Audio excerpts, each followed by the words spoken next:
महंगाई अर्थात इन्फ्लेशन। बच्चों, बेसिक तौर पे इन्फ्लेशन 3 कारणों से होता है। इसी आधार पर महंगाई को सामान्य तौर पर 3 भागों में विभाजित किया गया है। Number 1, demand push inflation. Demand push inflation का मतलब हुआ, अगर मार्केट में किसी वस्तु की, किसी सेवा की सप्लाई, उत्पादन में कमी की वजह से या किसी अन्य कारण से सप्लाई कम हो जाती है और मांग बहुत अधिक रहती है, तो ऐसी स्थिति में वस्तुओं की कीमत बढ़ जाती है और ऐसी बढ़ी हुई कीमत को ऐसी महंगाई कहते हैं जो डिमांड बढ़ने की वजह से हुई है। इसी को कहते हैं demand push inflation.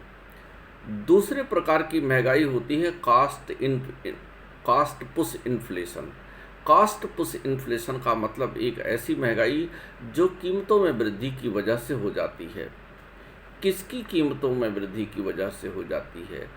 Factor cast के, लेबर के, रॉ मटेरियल की कीमतों में अगर वृद्धि हो जाए तो किसी भी कमोडिटी के मैन्युफैक्चरिंग में, उसके उत्पादन में लागत बढ़ जाती है। इससे ब्रेक इवन पॉइंट ऊंचे आ जाता है और वस्तुओं की कीमत बढ़ जाती है। इसका मतलब ये हुआ कि अगर लागत बढ़ जाने के कारण किसी कमोडिटी का रेट बढ़ता है तो उसे हम कहते हैं cost push inflation.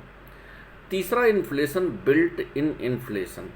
Built in inflation का तात्पर्य ये है कि भविष्य की संभावनाओं को लेकर के लोग जब सतर्क होने लगते हैं तो अपनी कृत्रिम रूप से डिमांड बढ़ा लेते हैं, जिसको कहते हैं बिल्ट इन इन्फ्लेशन। जैसे अगर किसी को पता लग जाए, लोगों को पता लग जाए कि भविष्य में अमुक वस्तु का उत्पादन, अमुक वस्तु की कीमत बढ़ने वाली है, तो पहले से ही वो ज़्यादा स्टोर करके रखना चाहते हैं और इसलिए अपनी खरीदारी बढ़ा लेते हैं। इस स्थिति को कहते हैं हम बिल्ट इन इन्फ्लेशन। बच्चों, इस वीडियो में बस इतना ही। अगली वीडियो में नए टॉपिक के साथ हाजिर होंगे। Thank you.